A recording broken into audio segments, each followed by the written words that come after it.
Assalamualaikum warahmatullahi wabarakatuh. Teman-teman sekalian, di video kali ini kita akan membahas sebuah topik yang sangat penting ketika kalian akan menggunakan regresi OLS untuk data cross section.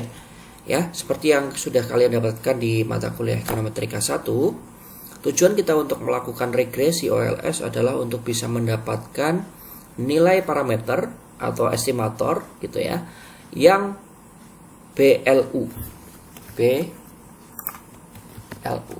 atau Best Linear Unbiased Estimator. Ya, jadi kalian silahkan baca lagi atau buka lagi materi mengenai OLS, apa yang dimaksud sebagai BLU. Ya, secara sederhana adalah BLU adalah nilai koefisien yang secara statistik bisa kita yakin dia mendekati nilai sesungguhnya di populasi ketika kita hanya memiliki sampel ya, atau data sampel saja. Jadi sebenarnya tujuan kita melakukan regresi tujuannya adalah menduga berapa sih nilai suatu estimator atau koefisien hubungan antara variabel independen dengan variabel dependen ya di populasi dengan hanya menggunakan data di level sampel. Jadi kita sebenarnya hanya ingin menebak. Nah, akurasi dari tebakan estimator atau koefisien tersebut ditentukan oleh banyak sekali hal. Salah satunya adalah asumsi klasik yang sudah kalian pelajari. Nah, di sisi lain ada satu kasus di mana estimator ini nanti akan terpengaruh nilainya sehingga tidak lagi best linear dan unbiased, tapi nanti dia bisa menjadi sesuatu yang bias atau tidak the best gitu ya, tidak terlalu akurat apabila kita menemukan ada yang namanya outliers di dataset kita. Nah, ketika kita menggunakan regresi OLS biasa untuk data cross section, sangat mungkin kita memiliki kasus outliers. Outliers itu adalah suatu variabel, maksud saya suatu atau beberapa observasi yang nilai variabelnya jauh berbeda dengan rata-rata nilai variabel untuk observasi yang lain. Jadi misalnya kalau kita bicara tinggi badan, misalnya range-nya normalnya tinggi manusia misalnya 150 sampai 168 misalnya ya. Tapi ternyata ada orang yang tingginya 2 meter 30 cm. Nah, orang yang 2 meter 30 cm ini kita bisa sebut sebagai outliers untuk variabel tinggi badannya. Nah, hal-hal seperti inilah yang akan menyebabkan estimator kita nanti tidak akurat ya. Secara sederhana seperti itu. Nah, kita akan mencoba bagaimana melakukan regresi OLS yang tidak terlalu sensitif untuk kasus outlier seperti ini. Artinya, estimator yang dihasilkan nanti akan jauh lebih akurat dibandingkan dengan regresi biasa. Nah, regresi OLS seperti ini kita sebut sebagai robust regression ya, atau robust OLS regression. Artinya regresi ini adalah perbaikan dari regresi yang biasa sehingga dia tidak akan terlalu sensitif terhadap data outlier sehingga nilai estimasi yang dihasilkan akan lebih akurat. Nah, kita langsung saja coba contohnya. Di website stats.idre.ucla.edu sudah ada materi mengenai robust regression. Kita klik saja di situ. Nah, di sini sudah ada keterangannya bahwa ketika kita menggunakan OLS ya, maka ada kelemahan dari OLS yaitu bahwa OLS itu sensitif terhadap yang namanya outlier seperti yang tadi sudah saya jelaskan. Nah, sensitivitas terhadap outlier itu artinya adalah OLS regresi itu dapat dipengaruhi, artinya hasil estimasinya dapat sangat dipengaruhi oleh beberapa observasi di dalam dataset yang memiliki nilai observasi yang outliers ya, yang tadi terlalu ekstrim. Oke, sehingga ujung-ujungnya adalah kita tidak akan mendapatkan hasil yang akurat untuk mengetahui hubungan antara variabel independen dengan variabel dependennya. Nah, robust regression mencoba untuk memperbaiki kelemahan ini. Bukan berarti menghilangkan ya, tapi hanya memperbaiki. Artinya masalah sensitivitas terhadap outliers tetap ada, cuman derajatnya menjadi lebih kecil. Sehingga nilai estimatornya, nilai prediktornya nanti akan lebih akurat daripada OLS biasa. Kita akan menggunakan dataset contoh di sini. Ya, tinggal kalian copy dan masukkan ke Stata. Pastikan statanya terhubung dengan internet. Datasetnya ada 51 observasi. Ya, unit observasinya adalah state, ya, atau negara bagian di Amerika Serikat, yang jumlahnya ada 50. Jadi yang Washington DC ibu kotanya bukan merupakan negara bagian. Jadi nanti kita akan hapus ya observasi untuk DC, yang mana SID-nya atau nomor identifikasi untuk state-nya adalah 51. Jadi unit observasinya adalah state atau negara bagian. Ya, kalau di Indonesia ini mungkin setara atau selevel dengan provinsi ya. Kita akan hapus dulu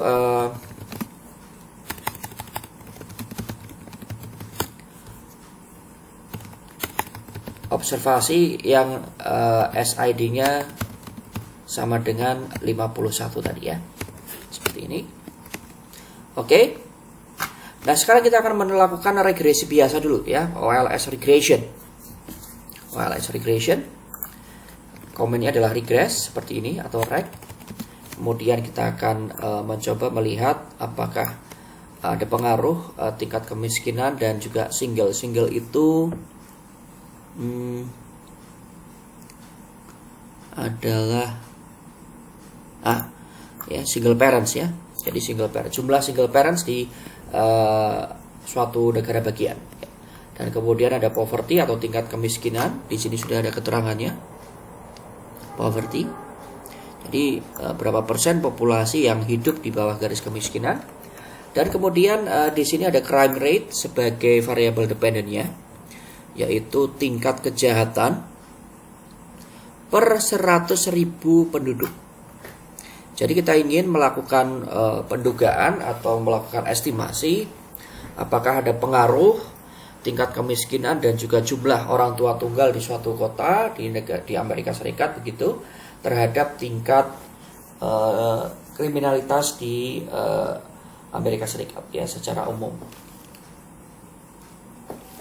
Kita jalankan regresinya, crime, poverty, single seperti ini. Nah, yang harus kalian perhatikan nanti adalah standard error di sini ya. Standard error untuk koefisien poverty dan juga single. Oke, dan juga nilai koefisiennya ya, perhatikan di sini. Ya, pertanyaannya adalah apakah nilai koefisien sebesar 7,59 dan standar error untuk nilai koefisien ini benar-benar mencerminkan nilai sesungguhnya di populasi. Apakah nilai koefisien ini cukup akurat ya sebagai suatu nilai prediksi di level populasi. Nah, kita nggak tahu ya untuk melakukan checking apakah regresi ini terpengaruh oleh nilai outliers atau tidak. Nah, nanti akan kita cek. Nah, sebelumnya kita akan menggunakan satu metode yang sangat efektif ya ketika kita sudah menjalankan regresi OLS untuk bisa melihat apakah kita memiliki kasus outliers atau tidak di dataset kita. Komennya adalah LVR to plot, kemudian diikuti dengan options ya. Kita akan memberikan label berdasarkan state-nya atau berdasarkan nama negara bagiannya. Ya, di sini berdasarkan state-nya. Nah, kita jalankan komen ini, dia akan menghasilkan grafik ya. Patokannya adalah secara sederhana kalau ada titik atau dots atau scatter yang berada jauh di sebelah kanan garis vertikal ini dan juga atau jauh di bawah atau di atas garis horizontal ini, maka kita bisa menduga bahwa ada outliers di dataset kita yang dampaknya adalah mempengaruhi nilai standar error dan juga koefisien, dan ujungnya adalah mengurangi akurasi dari estimasi atau prediksi kita. Ya, di sini paling tidak ada dua yaitu di MS Minnesota dan FL di Florida, yang nilai normalized residual squared-nya itu jauh ya di atas sebagian besar populasi, sebagian besar sampel atau observasi yang ada di dataset kita. Sebenarnya ada beberapa ya yang kita sebut sebagai outliers ya, di sini, dan di sini. Nah, pada prinsipnya kita sudah berhasil secara visual membuktikan bahwa ada outliers di dataset kita. Sehingga kita bisa menduga bahwa koefisien ini di koefisien poverty seharusnya nilainya tidak 7,59. Dan koefisien untuk single juga harusnya nilainya tidak 120. Kemudian standar errornya juga harusnya nggak segini, harusnya bisa lebih kecil lagi ya. Karena semakin kecil standar error, semakin baik prediksinya. Nah, untuk itu kita akan melakukan yang namanya robust regression ya. Kita jalankan dulu 2 komen ini ya untuk penjelasan di bagian selanjutnya ya. Tidak perlu saya jelaskan sekarang. Yang penting dijalankan dulu 2 komen ini. Yang pertama adalah untuk menghasilkan residual. Kemudian ya komen yang kedua adalah membuat variabel baru yang namanya absolute residual. Jadi residual itu biasanya nilainya ada yang negatif, ada yang positif. Ya, seperti ini. Itu ada yang negatif, ada positif. Nah, variabel absolute artinya mengabsolutkan nilai R1-nya. Oke, kita tinggalkan dulu. Nah, kita sekarang akan melakukan komen regresi yang robust atau robust regression. Komennya ini standarnya RREG. Ya, kalau yang biasa cuman reg, kalau yang robust regression kita gunakan RREG. Kemudian diikuti dengan variabel dependennya sama, variabel independennya sama, dan kemudian di optionsnya kita akan membuat variabel baru yang namanya weight. Seperti ini. Perhatikan bahwa nilai koefisiennya berubah. Yang tadinya 7 menjadi 10 ya. Yang tadinya standar error untuk koefisien poverty itu 8, sekarang hanya 7 ya. Bagus, ini bisa turun ya. Untuk single, koefisiennya sekarang 142, yang tadinya 120. Tadinya standar errornya 24, sekarang turun menjadi 22. Bagus. Artinya kita bisa berhasil melakukan eliminasi ya terhadap pengaruh dari outlier tersebut terhadap hasil regresi kita. Sehingga kita bisa katakan bahwa nilai koefisien yang dihasilkan dari robust regression itu lebih akurat. Oke. Nah, cara seperti ini bisa kalian lakukan untuk melakukan regresi OLS yang menghasilkan prediksi atau akurasi yang lebih akurat daripada hanya melakukan regresi biasa. Hanya kalian harus buktikan terlebih dahulu apakah di dataset kalian ada outliers atau tidak. Caranya dengan menggunakan LVR to plot comment ini ya. Nah, jika kalian ingin membandingkan hasil daripada 2 regresi ini, yang satu OLS bukan yang robust, yang satu yang robust, kalian bisa melakukan komen sederhana seperti ini yang akan kita tunjukkan agar hasil atau output dari regresi kalian lebih ringkas tetapi tetap bisa menunjukkan esensi daripada perbedaan antara yang robust regression dengan yang bukan robust regression. Yang pertama kita lakukan adalah mengulangi lagi regresi yang pertama, tapi tidak perlu kita tampilkan ya hasil regresinya. Ya, regresi yang pertama yaitu dengan menambahkan qui ya atau quietly seperti ini. Quietly. Atau kita ketik saja qui reg. Tadi kita sudah lakukan ini sebenarnya, kita tinggal klik lagi qui seperti ini. Reg crime poverty single ya, kita lakukan saja menggunakan do file ya.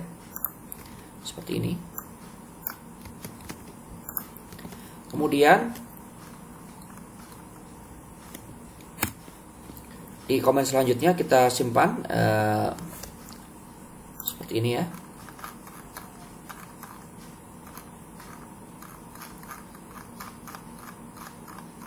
Kita simpan menggunakan comment store. ya, estimate, store, ini non robust ya, seperti ini. Kemudian regresi yang kedua menggunakan command rreg seperti ini.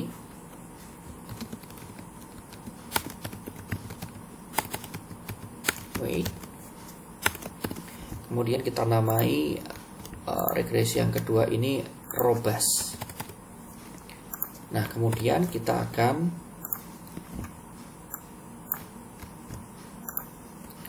mengeluarkan hasilnya secara lebih sederhana.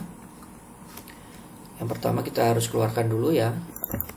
Ini kita ganti karena namanya robust dan non robust. Kalau kalian belum ada command out ya, kalian bisa install dulu. Caranya adalah ketikkan command ssc install out. Jadi command ssc install ini diikuti dengan sebuah command yang bisa jadi belum ada di stata kalian. Ya, kalian bisa melakukan ini jika kalian terhubung dengan internet. Jadi bisa jadi ada command yang diciptakan oleh orang lain dan itu belum terinstall di stata kalian, maka kalian harus memanggil dulu command tersebut menggunakan command ssc install. Kemudian diikuti dengan command yang kalian akan install. Kebetulan di tempat saya sudah ada. Jadi command isout ini akan menampilkan hasil regresi dengan lebih sederhana. Ya, untuk hasil regresi yang namanya non robust dan robust yang sudah kita hasilkan. Ini nggak perlu ya. Kemudian di dalam salesnya nanti kita akan menandai ada betanya atau B ini adalah koefisien. Kemudian star ini adalah untuk menandai apabila koefisien tersebut signifikan berbeda dari 0. Kemudian nanti dia akan menampilkan juga standar errornya. Oke. Nah, kita akan jalankan semuanya. Biar.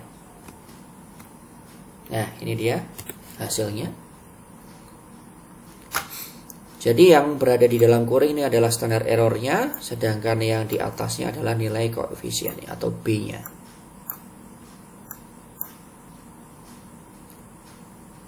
Atau kalau kita coba ganti ya, kalau misalnya koefisien,